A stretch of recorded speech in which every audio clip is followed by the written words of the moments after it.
Bismillahirrahmanirrahim. Assalamualaikum warahmatullahi wabarakatuh.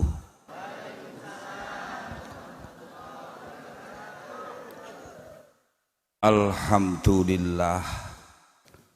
Alhamdulillahi rabbil alamin. Walhamdulillahilladzi aujaba sholata ala jami'il mu'minin. Walhamdulillahilladzi nawwara qulubana bi'ulumil alimin. Thumma sholatu wassalamu ala khairin nasi asyrafil anbiya'i wal mursalin. Sayyidina wa habibina wa qurrati a'yunina Muhammad sallallahu alaihi wa alihi wa sahbihi wa sallam. A'udzu billahi minasyaitonir rajim. Bismillahirrahmanirrahim. Subhanalladzi asra bi 'abdihi lailam minal masjidil harami ilal masjidil aqsal ladzi barakna haulahu linuriyahu min ayatina innahu huwas samiul basir. Shadaqallahul azim wa shadaqa rasuluhul karim. Amma ba'du niki jenengan adep nggih mriku. Niki sing marahi ngaki niki karena pertempuran niki jenengan adep nggih mriku. Mengke ganggu terus niki lho. Backsound niki. Niki kan pertatapan. Niki lho jenengan adep niki kok. Adep nenten audien ya. Benar. Harus dihadapkan ke sana. Soalnya sampean deke ngoten ndak mboten lho. Wis agak ke sana. Apa nadep ke tengah audien ganggu nih.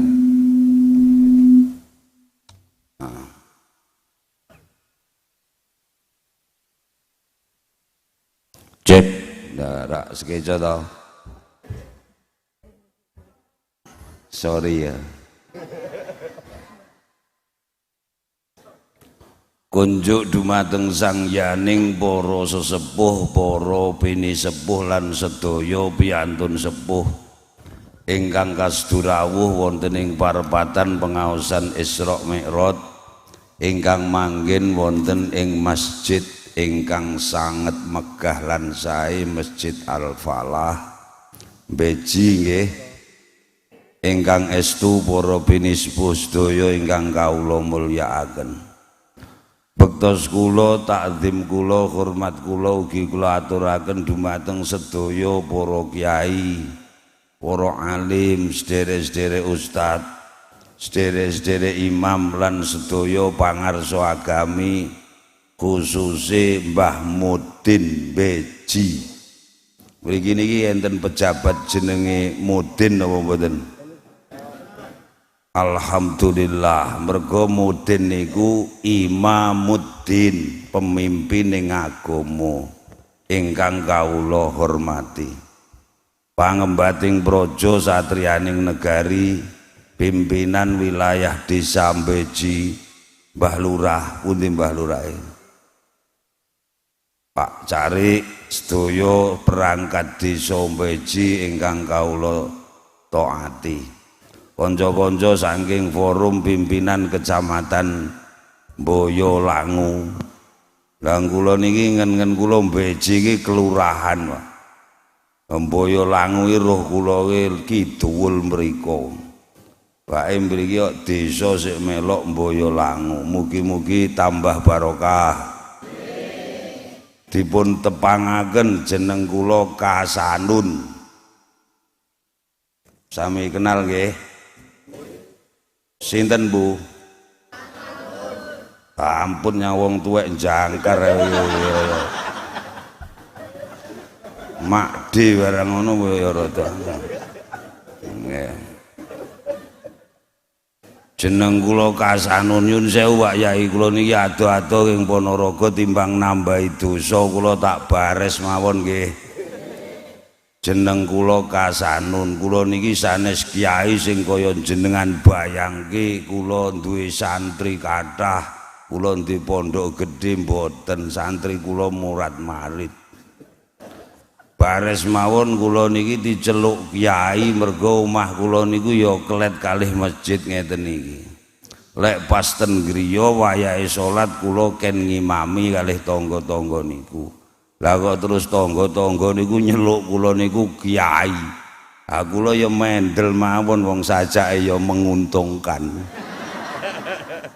Bares mawon Pak Camat, Pak Sek, kula niki gayan kula bendinten guru, kula niki tukang mulang bahasa Arab, khususnya bimbingan membaca kitab kuning makna gandul basa Jawa.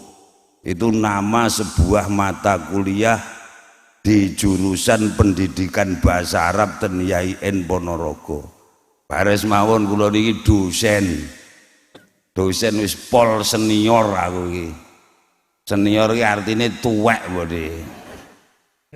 Kanca-kanca sak jajaran kula niki iki liyen sisan, ora penak, ora iso mirsani Mbah Lurah aja. Liyen ora bakal tak ombe tekan bar kek nolor kono.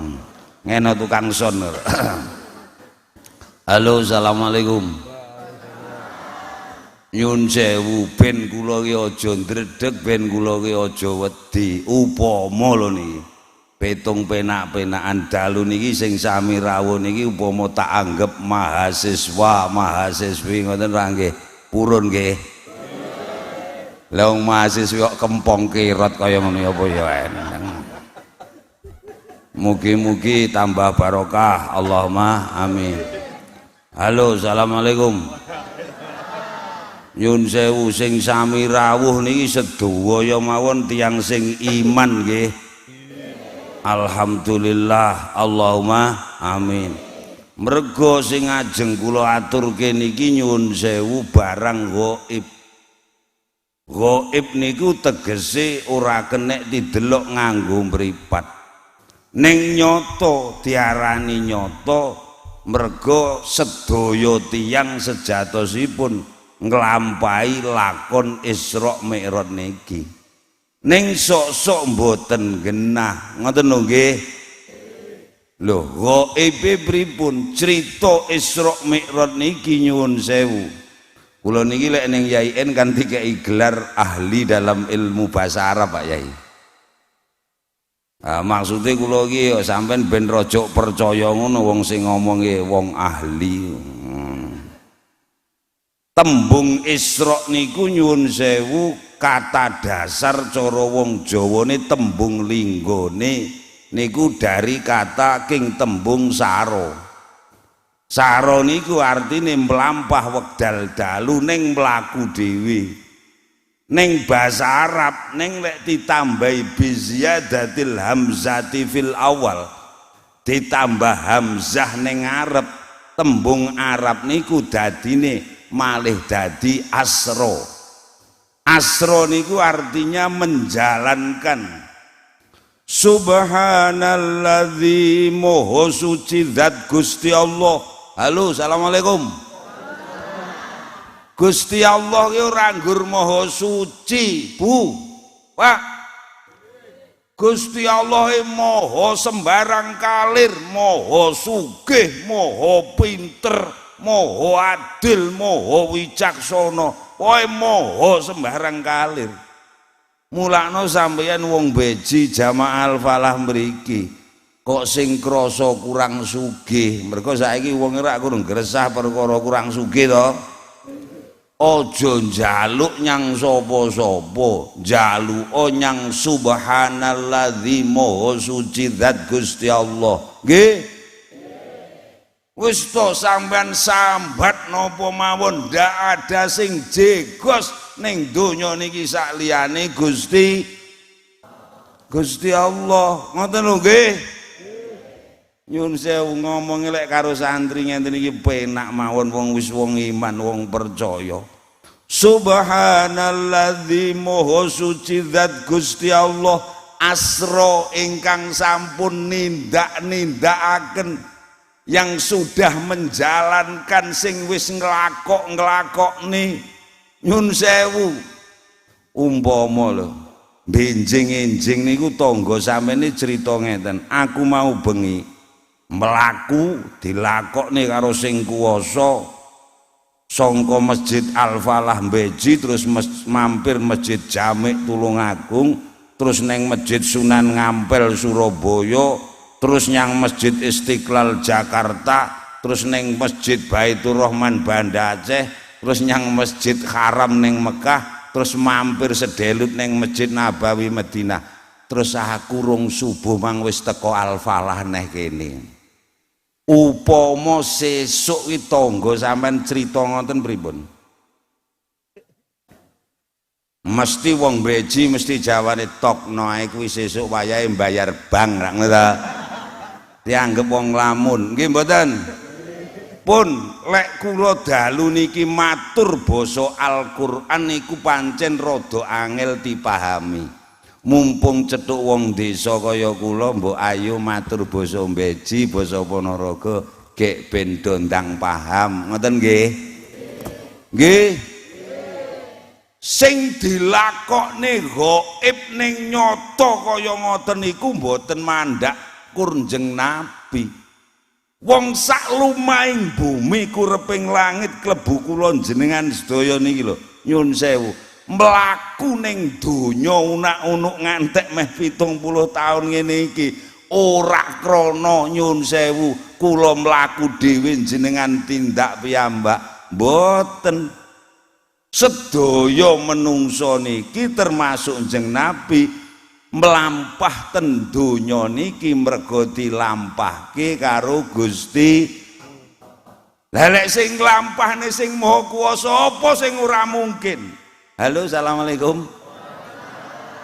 Bares mawon nyun sewu kula dalu niku kok ngen dalu iki lho.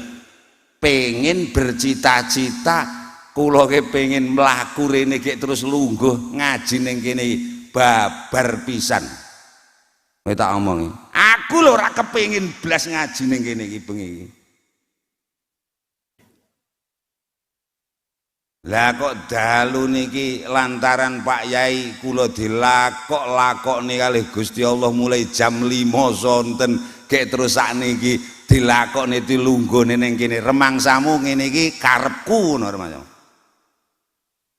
Remangsamu nyun sewu iki lakon perjalanan gaib tapi nyata ora tau dingen ora tau disir neng kedaden nggih mboten mulakno kok sampean maido aku bengi iki oh mencor cocotmu sesuk kowe lha iki lakon lho Dul nggih mboten nyun sewu lho Pak Yai kula matur ngoten niku lha kula mlaku ngono wis kegremisen lah wong wedok-wedok sing urung tau ora aku kene ngene kasanun iki ngono lho ngono lah ndak ngenyek ki piye ngono ki to iya aku ya ngono aku ya meneng ae lah kok tanggane arek nyauri mosok arek ireng men oh kowe kok ora ndang tobat iki lakon sing nglakokke Gusti Allah nggih mboten nyun sewu assalamualaikum niki basa desa memahami Quran ngoten lho nggih gek remangsamu aku ya percaya sampean ki lahir batin saiki sir pengin lungguh ning kono.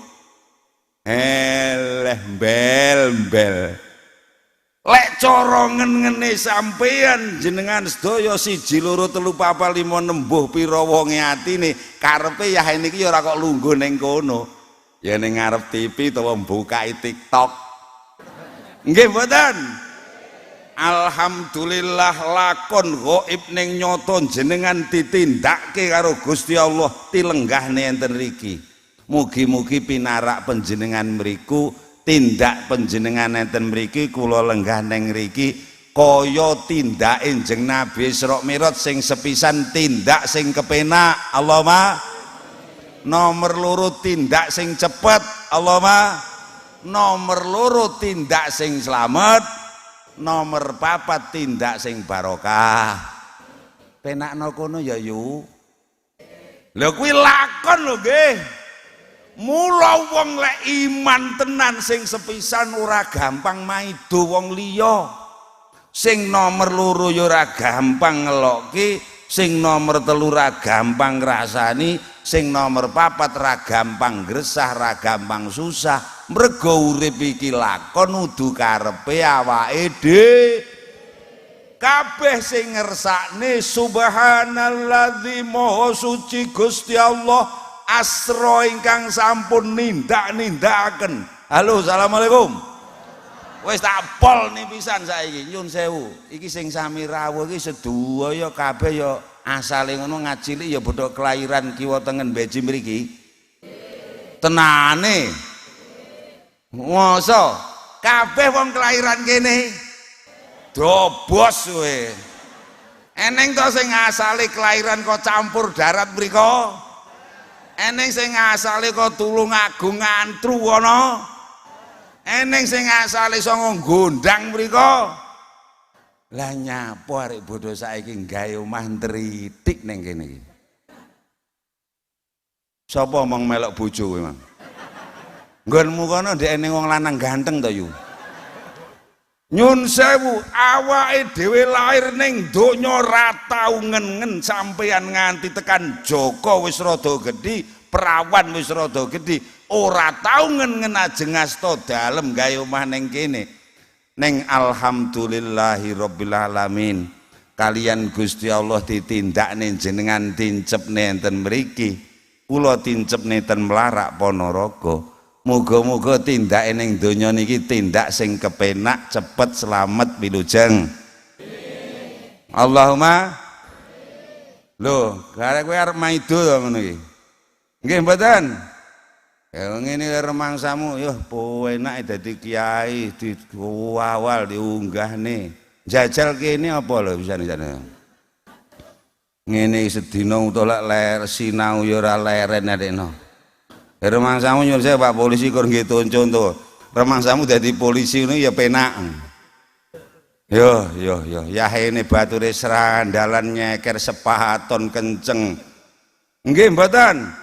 Lakon ayo paidonen. Kowe maido tanggamu sing rada ora duwe. Kowe nyobya-nyobya tanggamu sing rada sugih. Halo, assalamualaikum. Nyun sewu jamaah sedaya sing sami rawuh niki awit cilik cita-citane kabeh pengen sugih nggih.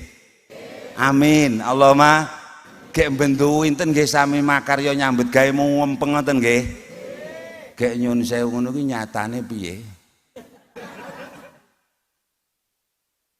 Ya kersa-kersane Gusti Allah, nggih mboten? Mula apa mawon lakon ning donya niki persis tindake Enjing Nabi. Ghaib ora kenek dingen-ngen ning nyuwun sewu nyata kedaden sedaya tiyang niki nglampahi. Mulane cangkemmu mi tak omongi kowe. Omongi sisan kowe. Lek ning tanggamu saja iki urip ora tek penak ya aja kok rasani nemen-nemen. Ngoten lho nggih. Nggih. Wong iki sik lakon sok-sok ya lek ning tangga urung patek bener nemen lek iso ya dijak dikandhani sing apik ning aja mbok rasani nemen-nemen mergo sok-sok niku pancen ya jek lakon. Mugi-mugi lampah kita sedaya kaya tindak Enjing Nabi Isra Mi'raj. Allahumma nyun sewu iki mang sing magang dewan ngono ya eneng. Ngoten ngono kuwi lek dadi ya lakon le tak omong. Lek ora dadi ya aja ngresah nemen. Mergo tanggaku adol sawah 3 kotak. Gek ora dadi. Lah kuwi lakon arek kok lokne iki piye? Nggih mboten? Ayo niki bar pemilu sedaya mawon nggih. Ayo sak kahanan apa mawon sakniki. Lah aku njuluk ning medsos lho. Lah kok bodho ora arep demo ngomongne kecurangan gasut aku ngono. Wis wong kalah mbok yo wis lho tre lakon kok. Nggih mboten? Lah sapa kabeh sing pengen kalah? Kabeh ra pengen menang to? Gek yo tenanan, nggih mboten? Ngoyo kaya nyun sewu. Lah sing iso ngramel Kiai Masyhuri Petruk Sidoarjo. Sing cerdas Anis. Sing dadi Prabowo. Ya bene wong lakoni ngono kuwi arena. Masamu ngono lho. Nggih. Mulakno ditentremke, sing dadi ya aja bangga nemen-nemen, sing ora dadi ya aja susah biasa mawon. Aku jane ya iso omong ning lek ora dadi tenan ya jeleput tenan jane. Engko sedaya mawon nggih. Jagalah perasaan sesama mergo niki kabeh lakon nggih. Kek nyuwun sewu wong kene iki lha aku ngomongne Isra niki mawon lakon gaib niki. Wong kiwa tengen mriki niki sedaya mantune ya wong beji kene. Nyun sewu, eneng sampean tahu Bu Tijak ngiring manten yang Pucang Laban ngono. Nate nggih. Lelek wong sing ora partek iman nyun sewu wong wis disewakne elep, disewakne bis mobil king beji Tijak ngiring manten to nggo nyang Pucang Laban. Lah wong teko kono lho wong itu cangkeme lah kok ya ngomel. Yo mandak kaya ngene teko Pucang Laban ngono. Lek kur ngene iki beji ndak ya nyikrak. Lah apa nyikrak cangkemmu kuwi apa piye Mas? Lah iki lakon kok. Nggih mboten? Mula lek sampean ketepatan lakoni bejo oleh anak mantu ayu ganteng sugih kowe aja sombong nemen-nemen lek oleh anak mantu kira-kira ora patek sugih kurang ganteng sampean ya aja ngresah mergo kuwi jodoh termasuk lakon ngoten lho nggih ngono sing oleh mantu sing sugih-sugih ya aja kemenyek-kemenyek nemen mergo wong lek wis sugih kur karek mlarate ngono ngamongi lha sing ora duwe kuwi sok-sok isih gelem nyun sewu Pak Yai iki ngedem-ngedemi jamaah sampean sing mantune ra patek sugih lho dadi ben aja ngresah nemen-nemen. Mugi-mugi kula dangakne barokah wilujeng. Allahumma Subhanalladzi moho suci zat Gusti Allah asra ingkang sampun nindak-nindakaken bi abdihi kelawan kawulanipun. Halo, assalamualaikum. Abdun tembung abdun dalam basa Arab niku maknane artinya terjemahannya sami kalian abdi dalam basa Jawi. Abdun dalam bahasa Arab niku artine padha karo abdi ning basa Jawa.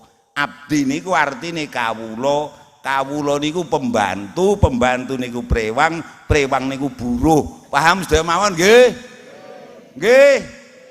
Lho, jeneng nabi niku mulya-mulyane menungso donya akhirat, piantun pilihanipun Gusti Allah. Imamul Anbiya'i wal Mursalin, pimpinan para nabi lan rasul, nyafangati kula jenengan sedaya, nuntun kula jenengan sedaya donya akhirat. Gusti Allah lek ndangu ning surat Isra niku nganggo istilah kelawan kawulanipun ing kawulanipun ingkang asma Kanjeng Nabi Muhammad. Nyun sewu sing dadi kawula ning donya ora Kanjeng Nabi.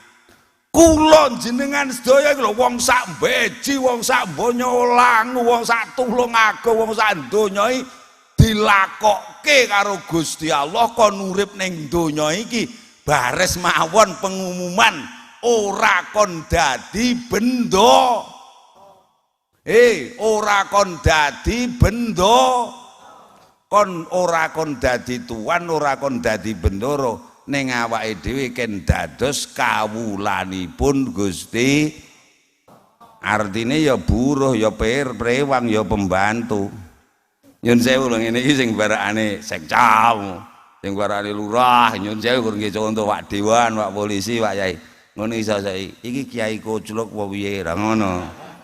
Lah ngaku iki lurah lho nun ngono. Lah kok anggap buruh, kok anggap kawula. Aku iki polisi lho nun. Ora ngono to karemu. Pak Tarmadi. Lah aku iki polisi kok anggap buruh. Napa neh engko lek eneng sekda, apa eneng sekcam, apa eneng bupati. Ya sekne lungguh kono sedelu tak genahne. Halo, assalamualaikum. Sedaya awake dhewe diuripne dilakokne Gusti Allah gaib lho. Sengking goipe lho yo sesuk-esuk lho awake dhewe arep mlaku nyandi oleh apa wong sok-sok arep ngalor yo ngidul lho nggih mboten nggih mboten mulane ndak usah gelisah lah mbok udan terus aku munggah panggung terang wali lho deli piye ngati-ati lho kowe Mas mulane kowe ngrasani aku kok ora ndang tobat oh ngati-ati ora ta muga-muga barokah amin Allahumma amin nyun sewu tak kei pengumuman rada greget ngono purun sampean nyun sewu kula niki lek ning desa kula ki wong paling sugih sak desa upama lah saking sugih kula sampean tak omongi lho tamen saking sugih kasanun pembantu kula abdi kula prewang kula niku jumlahe gangsal upama buruh kula niku 5 lah wong sugih dasare kasanun ki ya upama wong sugih dasare upama buruhe wong 5 gek ya wong wicaksana buruh 5 ki wong gayan pirang-pirang ya tak dom ora kabeh tak kon masak ngoten lho nggih buruh nomor 1 kula kei gayan nyambut gawe ning dapur tak kei gayan masak kula tukokne alat nyambut gawe jenenge tak sili alat nyambut gawe jenenge kompor leres napa mboten leres nggih lha aku wong wicaksana yo buruh sing nomor 2 kula kei gayan ngeterke anak putu ten pondok ten sekolahan esuk ngeterne sore njumuk kula tukokne kula sili alat nyambut gawe jenenge sepeda motor leres napa mboten lha aku wong jegek adekno buruh sing nomor 3 sampean nyun sewu omahku ki ambane 2 hektar yo tamane mawon 1/4 hektar kita ngono buruh sing nomor 3 kula kei gayan resik-resik omah nyun sewu ngopeni taman kula tukokne alat nyambut gawe tak sirial nyambut gawe kelut sapu nggih siram-siram kula tukokne kompresor leres nggih sip rasa akeh-akeh 4 buruh sing nomor 4 kula niki ya tani bareng lho Pak Yai kula niki tani sawah kula ki 20 hektar nyapa wong sugih kok sak sirku buruh sing nomor 4 kula kei gayan ngatur nyambut gawe ning sawah ning Tegal ngopeni tanduran kula tukokne alat nyambut gawe jenenge trak kok enten wong sugih paribasan gayan pirang-pirang buruh ya akeh kok kabeh kurkon nyambut gawe ning pawon kuwi jenenge wong sugih ora wong sugih ora beneh wong sugih ora cetha sakniki ngoten kurang wicaksana napa lur Gusti Allah kurang sugih napa wong gawe ndasmu iso nggih mboten ngekeki pangan awake dhewe iso ngekeki anak putu awake dhewe wong sak donya kabeh iso nggih mboten bondo angin bendung segara iso nyun sewu lah mandak dapurmu iki kabeh iku buruh-buruh lho le ning donya iki nggih mboten mula gek padha didumi gayan dhewe nyun sewu ya ta nggih mboten kowe lek ketepatan nyun sewu ya ening sing buruh dadi dewan ya kaya kula niki buruh dadi dosen dadi kiai ya ening sing buruh tukang jahit sing tukang nyepak ya akeh ngene iki ngono lha kok kowe ngelokne aku lah kowe sing ngekeki gayan Gusti Allah nggih mboten nggih mboten apa remangsamu kowe jahit esuk sore ini gek kok nggih dhewe mboten to kowe iki buruh kur kon ngegekne klambi jobah wong ya ora nyun sewu sapa sing sawahe amba pirang puluh kotak lemu nandur pari remangsamu kok pangan dhewe ya kur nandurne wong-wong niku nggih mboten mula wong sak donya niki nyuwun sewu nyambut damel napa mawon niku ngabdi ten kene Gusti Allah mugi-mugi pinaringan ganjaran berkah wilujeng Aja ngono lho, mandak raine buruh rek kemenyek lho. Kaya aja gampang meri. Lah mosok lho buruhku sing nomor 1 ki lek sosok ya milik karo buruh sing nomor 4. Lah wong tre ya buruh gek tak kon nyambut gawe ning pawon tak kei alat nyambut gawe kompon ya wis mending to. Lah kok ngono ku ya ndelok sing nyambut gawe ning sawah milik traktor. Eneng wong kene iki sing gampang milik anake tangga. Keplites traktor cangkemmu. Paham sedaya mawon nggih? Nggih. Mula wong ning donya niki nyuwun sewu, dadi omah gedhe, sawah amba, pangkat dhuwur, mobil apik, duit pirang-pirang, nyuwun sewu niku dutheke awake dhewe lur. Kursi liyane Gusti Allah kur kon ngengge sak suwene kontrak tenggene bendoro nggih niku Gusti. Nggo kita syukuri alhamdulillah. Enten sing disili kalih Gusti Allah bojo sing gandeng. Kathah ibu-ibu nggih, alhamdulillah. Ya kuwi kur disili sak suwene sampean jek urip. Nggih. Jamaah kakung sedaya enten sing disili karo Gusti Allah bojo sing ayu. Nyun sewu kang kuwi kur kon ngengge sak suwene sampean buruh ning donya niki. Nggih.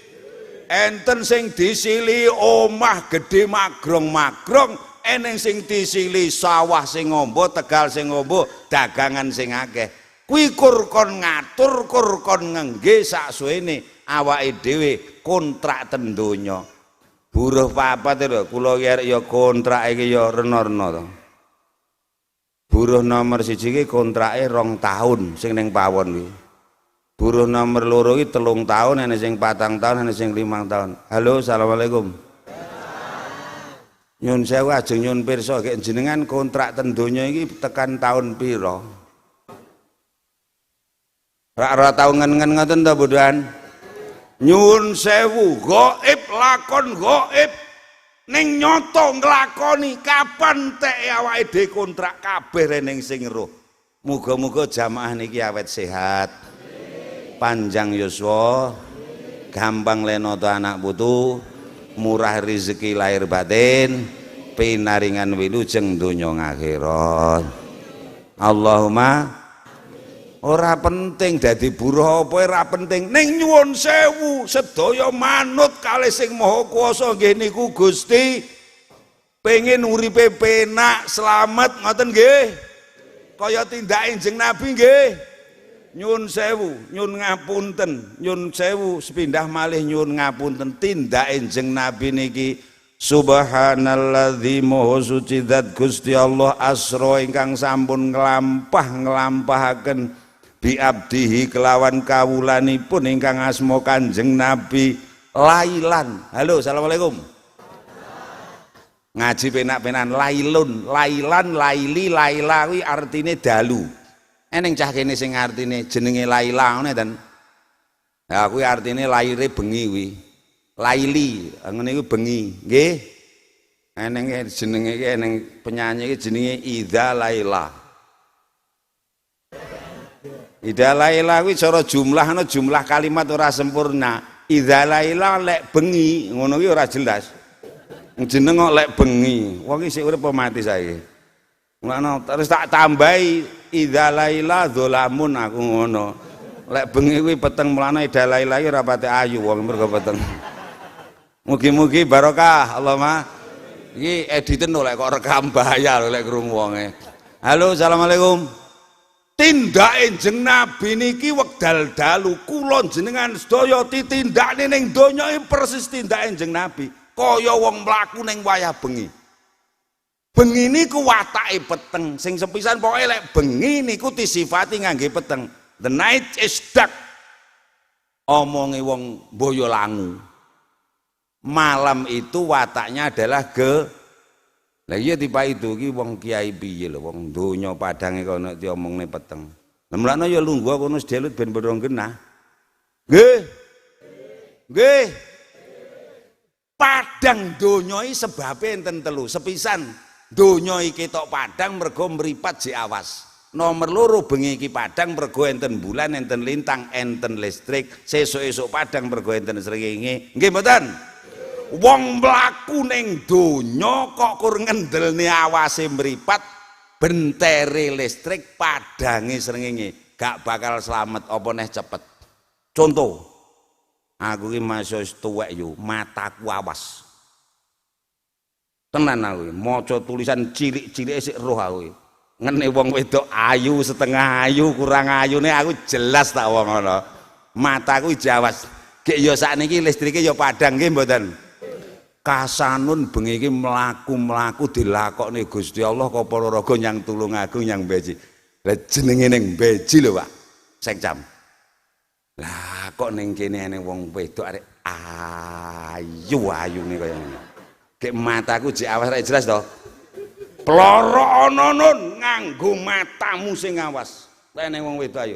Lek kurang jelas colono nganggo listrik, lek urung jelas entenono sesuk-esuk ben dicoloki karo srengenge. Lek wong mlaku ning donya kur ngendelne awase mripat, bentere srengenge padange listrik, insyaallah ra bakal slamet. Lek pengen slamet tindak kaya tindak Enjing Nabi, dituntun wahyu, dituntun malaikat Jibril, dituntun agama kalian Gusti Allah. Insyaallah wilujeng. Allahumma matamu mlaku ning donya ngetne napa mawon kudu nganggo agama. Mula kapan nyun sewu wong lanang-lanang ganteng sing mripate awas kok sesuk-esuk mlaku ning ngendi mawon roh wong wedok ayu kuwi ploro ana nganggo mripat gek genahno nganggo agama. Eneng wong wedok ayu ki apa bojo apa tangga apa kanca apa dulur pila-pilan insyaallah selamat. Allahumma jaman kaya ngeten lho jamaah sedaya jenengan mlaku kok ora kaya tindak Enjing Nabi Isra Mi'raj tuntun wahyu eleh ra tekan ngenggon. Lah saiki sini kur wong pamer ya ora wong engol nggih mboten wong minor. Wo pamer engol minor wis kur ning dalan isine tak delok kur ngono kuwi. Lah lek nyun sewu lho mlaku ning donya lha ning pengajian ngene iki lho. Delok to saiki. Halah aku mang rasan-rasan karo sopir. Ngono nggih. Wong Beji nyang pengajiane wong wedoke pacane bodho kok kaya artis aku. Sampeyan ning pengajian nyun sewu dituntun dilakoni karo Gusti Allah dilenggahne ten mriku terus mloroki donya. Tangga sebelah ngaji ali-aline mletor-mletor anyar. Klambine apik, gelange gedhi. Gek lemu mloroki kur nganggo matamu tok. Siti tak omongi. Eleh kowe sesuk-esuk langsung setruk kowe tak omong ngono. Nggih mboten? Eleh mandak ra milik. Layak to nyang pengajian teko sik. Padine arep pamer gelang ngono. Aku ora milik. Lah ora milik karo brebes. Nyun sewu lek niku ora disadari lek niku kursi liyaning Gusti Allah pancen sedaya lek nata pun dhewe nyun sewu ati ra digenahne tenan wong ora bakal slamet nggih mboten. Mula ndelok apa lho ning donya niki lek nganggo wahyu nganggo agama insyaallah ya penak ya cepet ya slamet ya barokah kaya tindake Kanjeng Nabi. Allahumma bares mawon pengin nggih penak cepet slamet barokah nggih sampai nilai ngaji lailam minal masjidil harami ilal masjidil aqsa. Tindake Kanjeng Nabi penak cepet slamet barokah iki lho minal masjid ilal masjid. Iki intine pengajian iki ndang bar. Halo assalamualaikum. Wis to, pokoke wong Beji, wong Tulungagung pokoke iso nindakne kaya tindake Isra Mi'raj Kanjeng Nabi minal masjid ilal masjid dijamin barokna khaulah. Kiwa tengen mriki berkahi ketentreman, kemakmuran, keselamatan kalian Gusti Allah. Allahumma halo assalamualaikum. Bangunan niki jenenge napa? Dijawab bangunan ini jenenge napa? Saestu to? Gese iku kudu gredhu lho nggih. Sanes nggih, nyun sewu, nyun ngapunten. Jane wong beji niki sedaya matane bodo ndak cadok ya. Mboten nggih. Awas to. Lek niki masjid to. Nyun sewu, masjid mriki niki ben ngisakno wonge ya ruwah ngene iki. Lah aku ki kur takon lho iki. Alhamdulillah, muga-muga saya barokah. Allahumma nyun sewu. Neng kiwa tengen mriki ning Beji ning Boyolangun iki bangunan masjid musala ngono nggih enten. Kathah nggih. Bangunane nggih apik-apik nggih. Sampeyan roh nggone. Sumerep ya kur roh tok apa sok-sok teko. Nyun sewu Pak Yai, nyun sewu Pak Sek, nyun sewu Pak Polisi. Pokoke mbangun Boyolangun, mbangun Beji rasa angel-angel.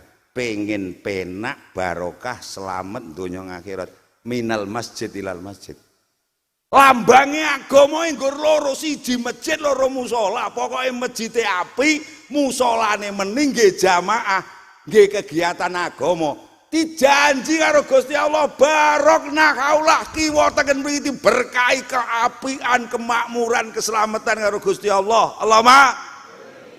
Allahumma Gek nyun sewu, masjid mriki niki lek wayah ajeng salat ngoten nggih, ngumandhangne adzan ngoten Bapak. Saestu to? Ya disepeker buanter ngoten. Kuwi sampean ya mireng. Gese wong kene bodho ndak budhek ya kupinge. Ya kur krungu tok apa terus nyang. Aku ya kur tekon nyapa. Ya nyapa sing umpama ngapusi sing dosa ya kono. Lah aku ya wong repot sembarang kalir sok-sok ya wong ya tani barang aku sok-sok jam 3 punjul 10 wayah adan ngasan ya sik ning sawah. Sok-sok sing nyepak-nyepak ya mergo burungane akeh ya sik mempeng. Nggih mboten. Lare muadzin mriki adzan ngasar hayya 'alas shalah. Lah pejik njait cangkeme muni adzan nah. Kowe ngati-ati tenan nyun sewu kok nganti krungu adzan nyun sewu sepisan sampeyan rodok pegel urung kur rodok pegel apa neh jawab kanthi ucapan adzan neh nadane ora kepenak nyun sewu jarummu ceklek kowe wis to minimal angel bayaran nomor 3 angel didol dipangan melarat nyun sewu nyun ngawas sinten mawon sing pegel karo masjid pegel karo musala ora demen karo kegiatan masjid musala nyun ngapunten uripmu digawe laknat tegese lawaning barokah kalian Gusti Allah. Nganti-nganti ning lek pancen ya isih repot ya ndonga kurungaten hayya 'alal falah ya urung iso jamaah muga-muga repote ndang tek ngoten nggih. Lek urung iso ngasar ya melok maghrib ngoten nggih. Insyaallah barokah. Allahumma Assalamualaikum. Wis to perkara berkah tak tese saiki. Wong lanang-lanang meneng. Halo Bu, assalamualaikum. Aku iki kiai lho. Jawaban jujur lho nggih. Ngapusi dosa Bu upama bojo sampeyan garwa jenengan, anak mantu sampeyan utawa putrane jenengan gekno sandangane resik, gek nyun sewu sregep jamaah ning masjid ngoten niku ati sampeyan ya ayem. Kupingmu rungokno wong lanang-lanang kuwi. Ora sah angel-angel nata Beji niki nggih. Dek nyun sewu Bu, umpama bar maghribe bojo sampean, pembantu sampean, anak sampean nggih macak mricit ngangge lenga wangi. Terus nongkrong ning kopi perapatan lor kono. Gek mulih-mulih jam 2, jam 1 bengi ngono atimu seneng apa senep? Kupingmu rungokno wong lanang-lanang kowe. Ora sah angel-angel, muga-muga barokah. Allahumma. Wis to nyun sewu, ya nyun sewu ya bocah iki rada enom-enom ngeten iki, sok-sok nyun sewu, sok-sok rada ndugal titik rak lumrah. Nggih mboten? Rak lumrah to rada nakal titik nggih mboten? Wong kene ya tau dadi cano. Neng lek anak sampean paribasan rada nakal titik, neng sik gelem jamaah ning masjid, sik gelem sapa masjid sapa musala. masa depan, masa yang cerah, masa depan yang barokah. Allahumma nggih. Assalamualaikum. Melok jamaah sedina ping 5 iki abot apa enteng jujur lho iki. Sing ngomong enteng ngapusi. Rada abot nggih mboten? Nggih mboten? Langno ora ketang sedina pisan, ora ketang sedina pindho, syukur ping 3, syukur sing 4, syukur ra iso ping 5. Nyango jamaah ning masjid. Uripmu bakal mulya donya ngakhirat. Allahumma nyun sewu Mbah Lurah. Enenge masyarakat angel ditata, golek ekonomi angel, nyun sewu sok-sok akeh musibah, nyun sewu bares sebabe kursi tok. Mergo awake dhewe bares mawon kakean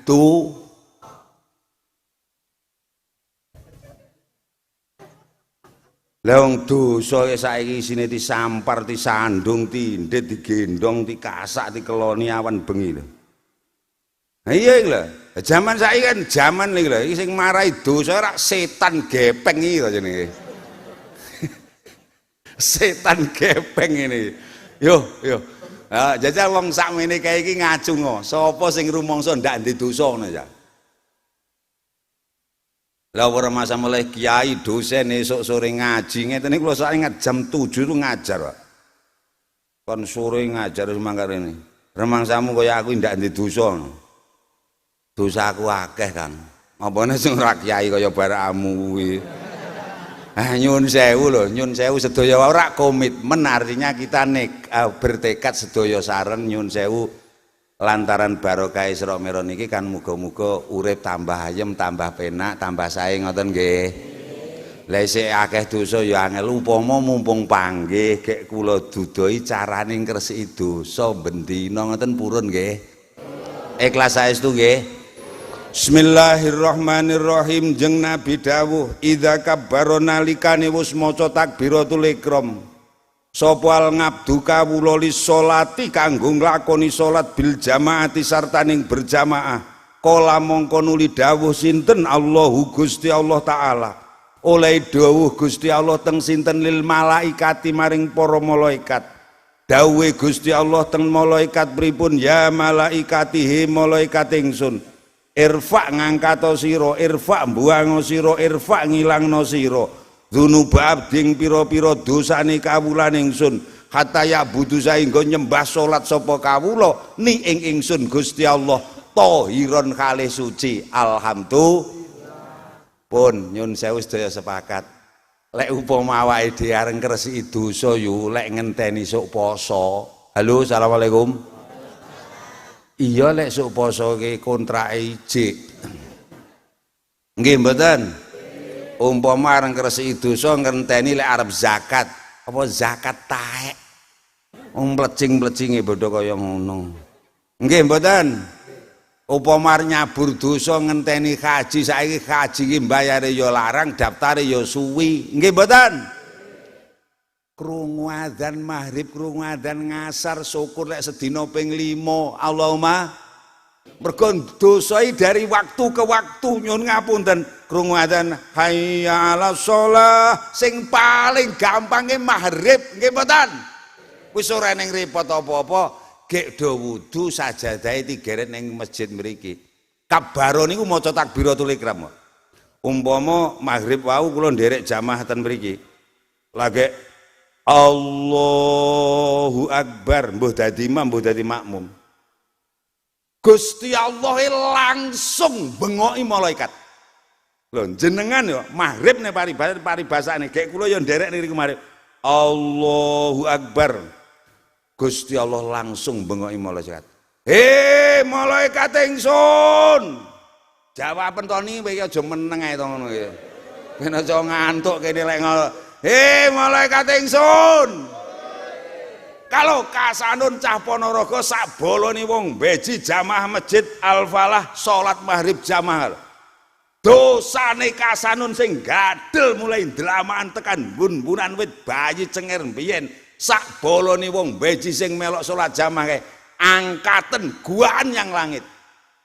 ben kasanun sak bolone wong sing melok jamaah kabeh lek salat nyembah ingsun tahiron ing dalem kahanan suci. Alhamdulillah ra tau nyang ya kur meniren lambemu ngono kuwi. Muga-muga bar niki nyuwun sewu masjide musolane jamaah sedaya rame nggih. Allahumma mulakno kula niki bendina ngimami apa neh tarawih ki karo tengah sasi kan pun tarawih to. Apa setengah sasi kas? Ya 20 dina kula niki nyuwun sewu ngimami ora tau maca Fatihah tak gawe kaya wong kira utawa maca surat sing dawa. Iku biasa ngono. Isa nyun sewu karo Pak Yai. Nyun sewu wong kene iki lek sok taweh ngarep lho, tak polingi jajal. Pilih Pak Imam sing rada dawa apa ndek-ndek. Ya ampun tenan wong kene. Arep padha karo aku. Apa nek kok tarweh kok maca surat Ad-Duha bubar. Nggih mboten? No problem, ndak apa-apa. Menyun sewu awake dhewe lagi Allah upama kula ngimami ngoten. Allahu Akbar. Lah aku ning ati wis mesam-mesem. Eleh dosa resik. Lagi lah mbok sampean ku rubuh-rubuh gedang paribasan pokok ikhlas tenan niat ngabuktiten gene Gusti Allah. Kawula iku manut. Sampean tenanan mbuh maghrib, mbuh isya, mbuh subuh, mbuh zuhur, mbuh ngasar lagi Allahu Akbar. Dosa entek resik mereteli tigewak nyang langit. Alhamdulillah. Muga-muga jamaah saya rame. Kula maca Fatihah ya gur biasa ghairil maghdubi alaihim waladdallin. Alhamdulillah, bae wong kene ya tau jamaah wae. Lah ngaku mangke kur ngetes lho. Lah wong ora anu kok ora ning sing ngomongi lah kok susuk amin iki kan ya wis otomatis to niku. Berarti tra ya sregep jamaah nggih mboten?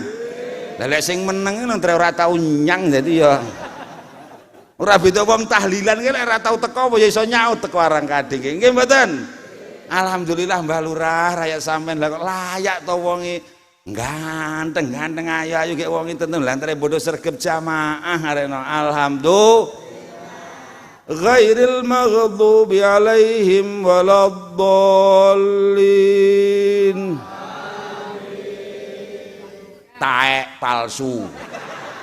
Mesti gae-gae wis gae-gae. Muga-muga nyuwun sewu sedaya barokah. Allahumma sampeyan ngetne masjid niki demen ngoten mawon paribasan rungka bernyang janji ora bakal sampean demen ngoten urip diberkahi kemakmuran karo Gusti Allah. Allahumma amin. Allahumma minal masjid ilal nggih sedaya mawon nggih. Wis to putrane jenengan sak iso-iso wae diurak-urak mbuh ning kegiatan apa ning masjid insyaallah awake dhewe lujeng. Allahumma entek Isra Mi'raj 5 menit. Halo assalamualaikum. Assalamualaikum. Lah apa masamu sing Mi'raj kaya ukur Kanjeng Nabi. Nyun sewu wong beji tak genahne saiki. Nyun sewu. Saiki ngacungo wong sakmene iki sapa sing ra tau susah, ra tau ndek masalah urip. Kabeh nate nggih. Lah apa masamu wong kaya Kiai Kasan ora ndek masalah? Nyun sewu masalah kula besar-besar pirang-pirang. Maaf dan saya pernah dipanggil KPK. Saya pernah disidik reskrim. Masa piye lho, Dul? Ketika saya menjabat wakil rektor 2. Saya wis tua. Sak urip kuwi ra tau susah yo. Susah sing paling pol kula niki diceluk KPK dituduh korupsi. Pada waktu itu kula menjabat wakil rektor 2 dapat tugas beli tanah 12 hektar untuk perluasan YN Ponorogo. Setahun berikutnya dipanggil surat Gwedijo tuduhan korupsi pengadaan tanah pintu jenangan Ponorogo. Bongko tenan ya. Dosen pejabat diakui kan ya kiai rodok kondang.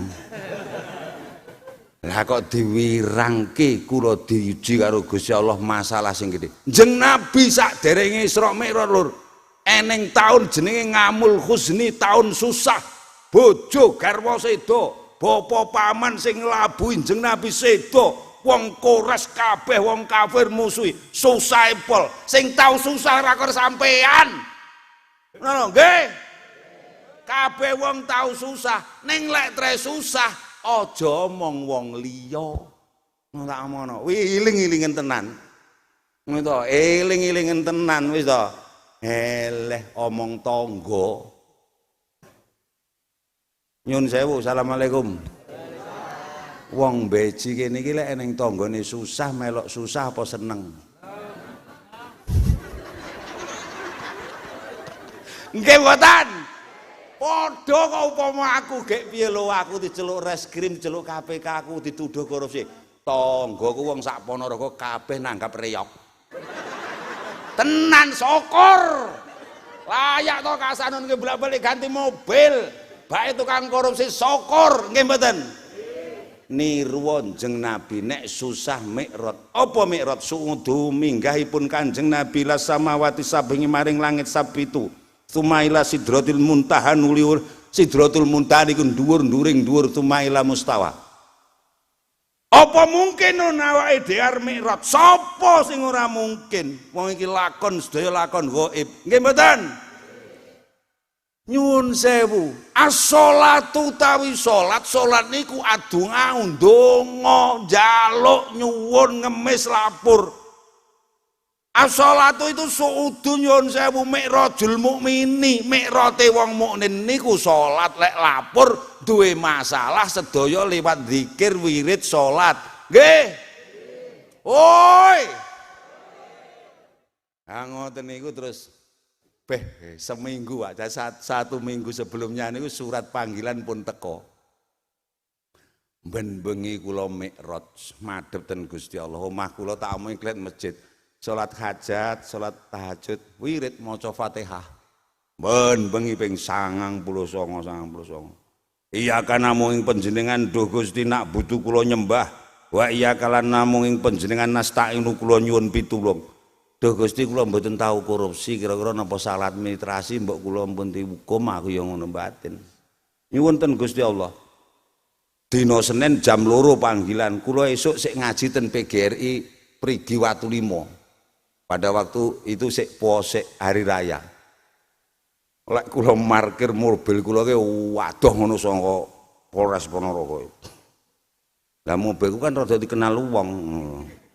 Hanya apa kiai ini kok biayaan nenggon reskriman iki ra ngono wong aku mlaku. Kata kok kono disidik. Hasanun, iya Pak. Sehat. Yo getak-getak. Aku ya sehat, aku ya sehat cangkemmu ya. Seminggu do radian mangan kula niki. Bojoman mboten kula kabari. Bah teng napa kok mboten dahar lah weteng ra penak ya ngono. Nyuwun sewu, mikrot ten ngene Gusti Allah ben bengi zikir wirid salat. Alhamdulillah kula dipun paringi makhrajan dalan medal kalian Gusti Allah. Akhirnya ada kesimpulan bahwa ternyata kelebihan bayar jumlah lemahe ora cocok karo duit sing ditokne negara kurang. Bareng wong-wong sing nampa duite kan tiang-tiang wong transfer by bank dari KPKN. Wong kula namung PPHP saya pejabat penerima hasil pekerjaan. Kowe tak tanda tangani bayaran gitu. Jadi kira kong kali kong. Wong-wong tak klumpune. Nggo sedaya sing adol lemah, sedaya mlebu hukuman aku yang ngono ae. Lah pripun iki? Bisa ada solusi kalau sampean ngaku tenan lemah ambane piro, uangnya kelebihannya dikembalikan. Semuanya tidak diperkarakan. Lah kok bodoh ngaku. Cara paribasa gitu. Nggih lho iki lah lemah kula ki kur 800 meter. Gek nyang carik dicatetne 850. Dari 69 sertifikat dan letter C kan banyak Pak akhirnya. Ngonten niku itu kan dari make up namanya. Salah masuk aku ora nampa duite. Akhirnya bodoh balik ning kas negara. Alhamdulillah selesai.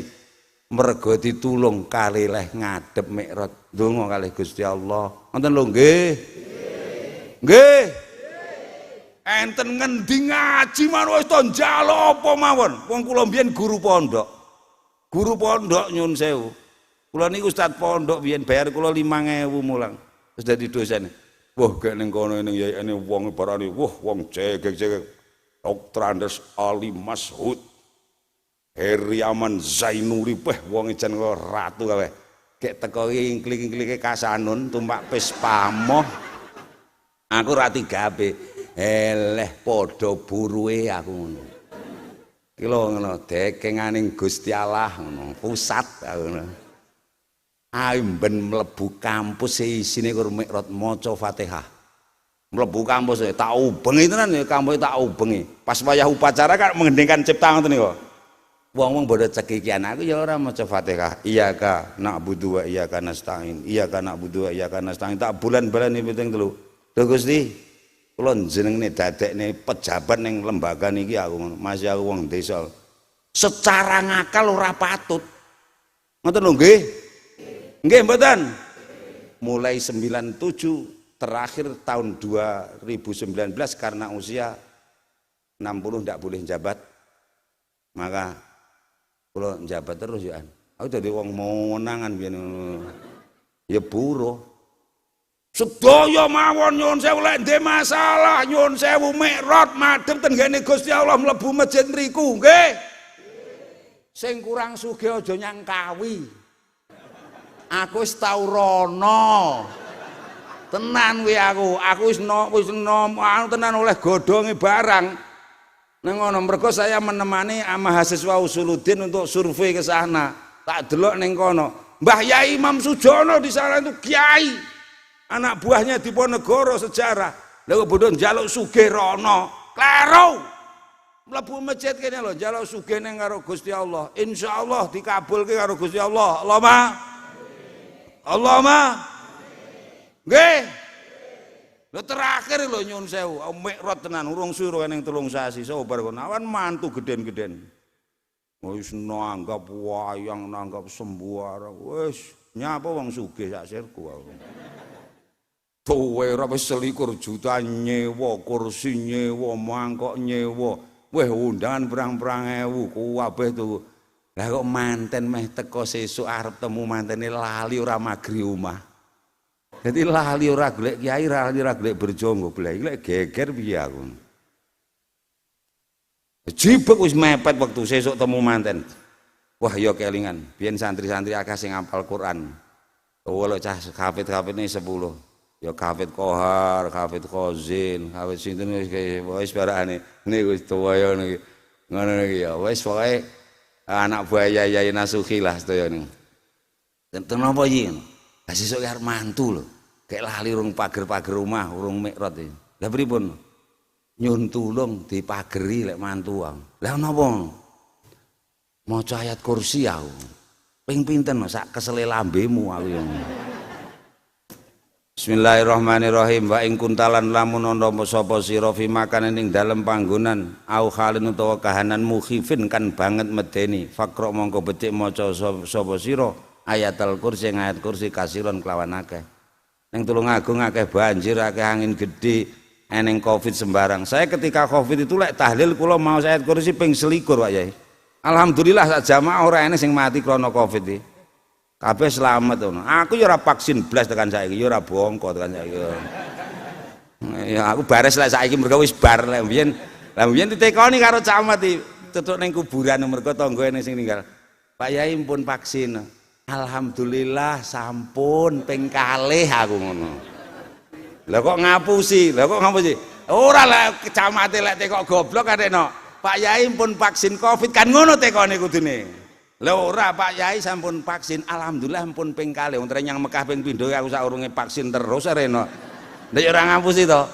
Nyun sewu aman alhamdulillahirabbil alamin. 10 hafid niku maca ayat kursi alhamdulillah.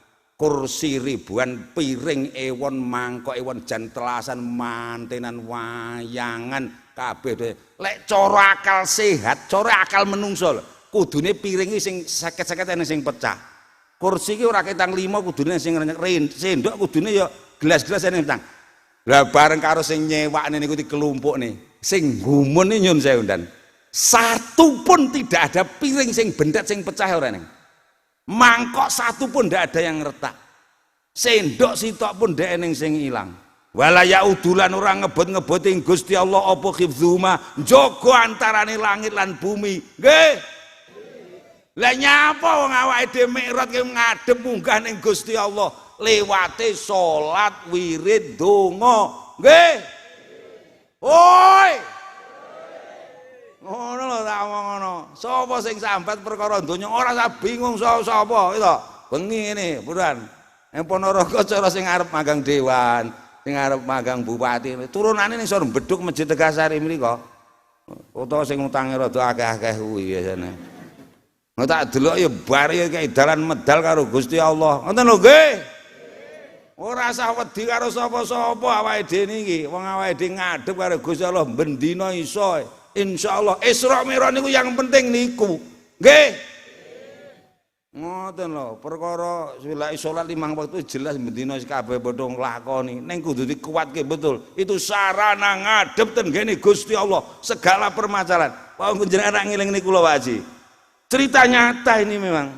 betul ini cerita nyata iki sapa sing anake gede-gede urung payu rabi anake gede-gede sapa sing urung oleh gayan do susah ora usah angel-angel mlebu masjid salat hajat salat tahajud maca Fatihah nggih nggih weh luar biasa niku nyun ngapunten pramila niki lha kok ya eneng terakhir nyun sewu Pak Yai wong mburi kae gremang-gremeng eleh ye ain donga ngat bayi ra tau dikabulne nggih to nggih mboten lungguh kono 3 menit tak genahne nyun sewu lek malam minggu anak-anak kula sing ado-ado niku putu iki bodho mara minggu esuk Mbah Uti istri kula bunyae niku masak ning dapur putu iki ana sing umur 3 tahun ana sing umur 3 tahun setengah ana sing umur 4 tahun lha jenenge bocah cilik jenenge pawon lha kok njaluk lading njaluk geni njaluk ngempane kompor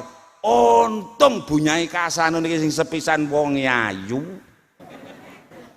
gek ya wicaksana putu njaluk lading niku ora dikeki lading mergo ngerti lading ki bahaya lah kok tangane dijupuk nentong amoh panci amoh putu kula ki ya kesuweneng to dolanan niku Mas yo gerang-gerang damplok tuwek kekek bodho gerang-gerang lek ning ngersaning bendara Gusti Allah awake dhewe kok dianggep kaya bocah cilik jalukane ora beneh nggih mboten nggih mboten remangsamu apik lah masa lho lah wong beji lek ndonga Duh Gusti kula panjenengan paringi bojo Rapi Ahmad remangsamu rapi to kuwi upama kowe dikeki bojo tenan Rafi Ahmad lah sawahmu ndak entek tegalanmu entek ta mono ngragati lah mar nurokne ngendi nggih mboten mula karo Gusti Allah dipilihne bocah kiwa tengen mriki sing apik sing nyelametne sing barokahi alhamdulillah nyun sewu kahanan sedaya sing kita tampi niki sedaya sae kersanipun Gusti Allah nggo kita tampi nggih nggih lek enten protes titik-titik nggo wirid nyuwun kalih Gusti Allah eneng apa mawon jenengan dongake Pak Kaji wau kan ngelingne kula baris mon anak kula ki tre 4 lanang-lanang salok isih eneng sing pondok Tulungagung tak rahasiane iki mang bar tak WA Bapak ngaji ning Beji live streaming Madu TV aku ngono nggih Bah ngono ngene tak oe biyen niku 8 tahun yang lalu anak kula kan ada dosen bahasa Inggris, dosen psikologi, pinter-pinter cae. Ngantek wis umur 28 ditari rabi wong ora gelem. Ya ora gelem pacaran blas pewegel aku nyangati. Gek kiai-kiai ngoten lek nyanggone aku ngregene pamer putu. Atiku kan ya mundak lara sisan to aku ya. Wis anak gede-gede wis bodho nyambut gawe ditari wong rabi ra gelem kene demen putu dipameri putu. Aku sampai kalau nanti rasan-rasan karo bunyai anaknya awake dhewe ora tek lanang to Bu aku. Iya, saestu niku. Ning nyun sewu susah kula ya susah. Bengi omah kula ya cedhek mesti tak omongke. Kula sik kemutan bar jam 12 bengi ya wudu salat hajat salat tahajud. Aku maca Fatihah tenan ta kuwi. Aku mikrot tenan nang Gusti Allah. Wis pokoke wis maca Fatihah, wis ping 99 wis paling hebat. Iya ka namung ing panjenengan nak butuh kula nyembah wa iya ka nasta'inu kula nyuwun pitulung aku ya karo ngono karo batin duh Gusti jenengan paringi anak mantu sing ayu aku ya ketoke Gusti Allah lek kok yen jawab lah nyapa lho nun kok kudu ayu nggih aku Lek kirang sugih kula wis rada sugih aku. Lek kurang pinter ya wis pun rada keluarga pun sekolah sedaya. Lek rada kurang ayu rada angel didandani aku. Kalih ngapiki itu kan. Subhanallah. Ini bisa dilacak dan bisa didelok cerita kula niki karena maksur betul. Artinya terpercaya betul karena saksinya orang banyak. Bengi niki kula mi'raj ndonga maca Fatihah salat njaluk anak mantu. Sesuk maghrib niku lho kula ngimami nggih enten masjid kula niku. Lah kok kula assalamualaikum enten tamu alumni UIN Tulungagung mriki jenenge Ustadz Saifuddin Zuhri Dr. Andes. Pondok Al-Islam jurusan niku. Niku bisa dilacak niku. Loh kok jenengan Ustadz aku? Mergo jaman semonten kula kan ketua Yayasan Al-Islam. Nggih yi badhe sowan. Ya nyang ngomah aku. Tak tekoni enten kersa napa? Nyun sewu yi kula wau diutus tiyang mriko kapurih nangkletne putrane jenengan sing bajeng niku sing dosen pasang niku napa sik ngarepne kalih kancane sing ning pondok mbiyen. Aku langsung aku nuwesu. Kowe aja njebak aku lho aku ngono. Anakku ki ora tau kenal cah edo kok ngarepne pripun. Kula niku ngoten. Mergo mbaten apa-apa ning prawan meteng aku kan ngono. Ngan pikiran renono nggih mboten. Nah nyun sewu ning batin apa iki Patekah mambengi ya kula ngoten. Napa mungkin to Ustaz anak kula kenal karo cah edok? Nggih mungkin yen jenengan suni pirsa. Nggih lek ngoten jenengan kondur. Kondur bar ngisak sajak rada dangan tak celuk le dalem. Ustaz Saifuddin mang mriki gek pranekokne kowe apa kenal cah edok kono? Dampun lah kok jawabane iki nggih.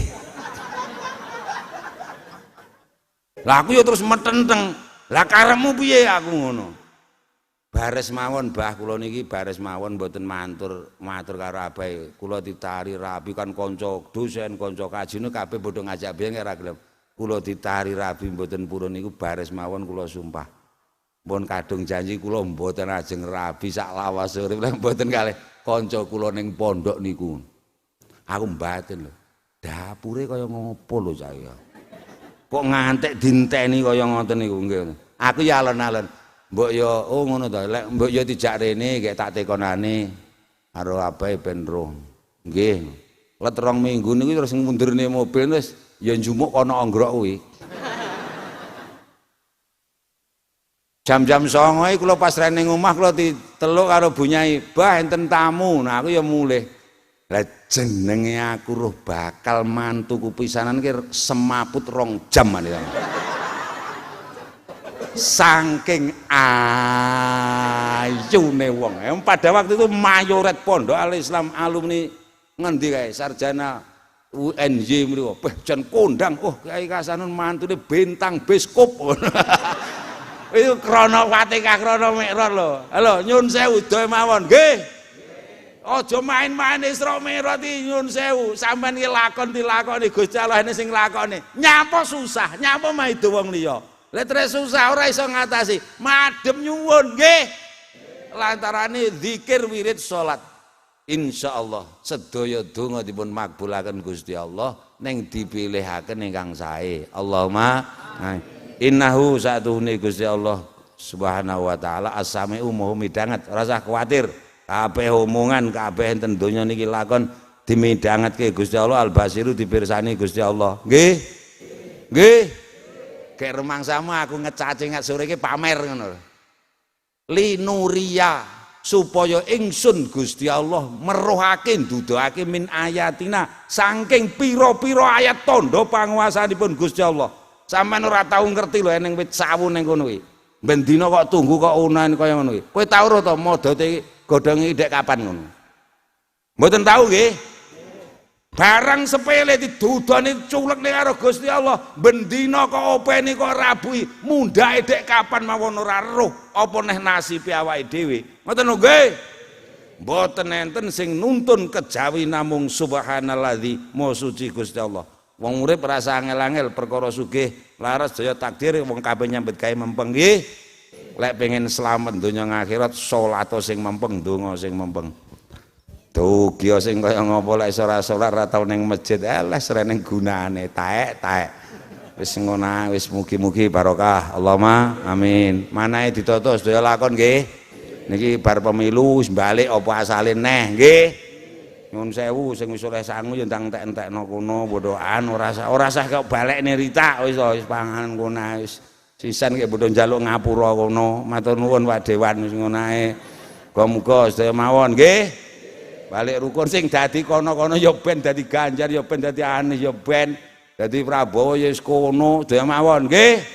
DPR sembarang sing apa PKB apa PDI apa PKS padha ae ora jahit ra nguntal nggih. Wis tenang ngene pokoke rukun sedaya mawon nggih. Wis to awake dhewe santai mawon lapor ning Gusti Allah ditata karo Gusti Allah tentrem ora usah demo nggih. Lah sing kok demo ki apa? Wis ora leh gawe kesel tok orane. Wis tentrem wonten mawon sapa kebiasaane ndonga didongake ngoten. Selamat Pak Dewan mudah-mudahan berbarokah manfaat. Ngoten matur nuwun partisipasi sedaya pemilu niki klebu pemilu ingkang ayem tentrem. Allahumma amin. Ridwanillah li syafaati Rasulillah Al-Fatihah.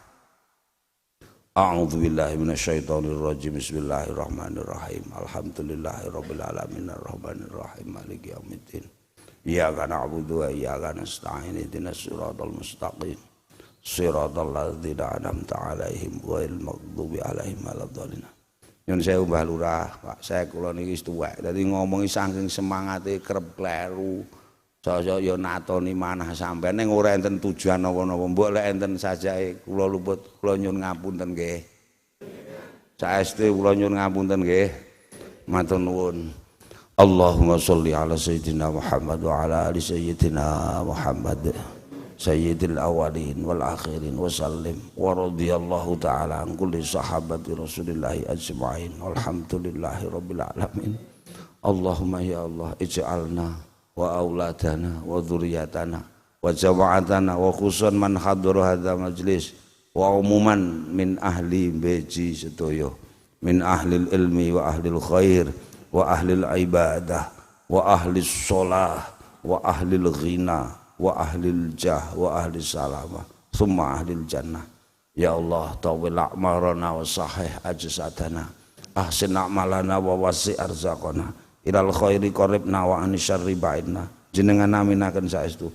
Allahumma aghnina bi fadlika wa aghnina bi karamika wa aghnina bi judika ya ghaniyyu ya hamidu ya rahmanu ya rahim. Salimna salimna salimna salimna salimna salimna salimna min afati bala'i fitnati dunya wa adzabil akhirah. Allahumma khtim lana bil iman wa bil islam wa bis sa'adah wa bi husnil khatimah. Rabbana atina fid dunya hasanah wa fil akhirati hasanah wa qina adzabannar. Subhana rabbika rabbil izzati amma yasifun wa salamun alal mursalin walhamdulillahi rabbil alamin. Allahumma sholli ala sayyidina Muhammad. Usikum wa nafsi bitaqwallah wal afu minkum. Sedaya nyuwun pangapunten. Ihdinas siratal mustaqim wallahul muwafiq ila aqwamit thoriq. Wassalamu alaikum warahmatullahi wabarakatuh.